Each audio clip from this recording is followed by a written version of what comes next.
How to send a photo message on TikTok. Hey everyone, welcome back to the channel. In this quick tutorial, I'm going to be showing you guys how you can easily send photos in TikTok messages or DMs. But before we get started, I want you to head down below to give this video a big thumbs up and hit the subscribe button as well.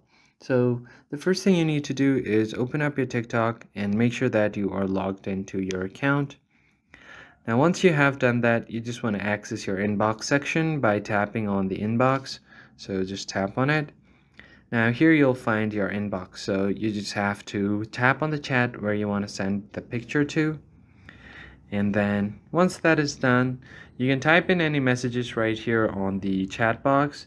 And to send a picture, all you have to do is tap on this little gallery icon to access your camera roll.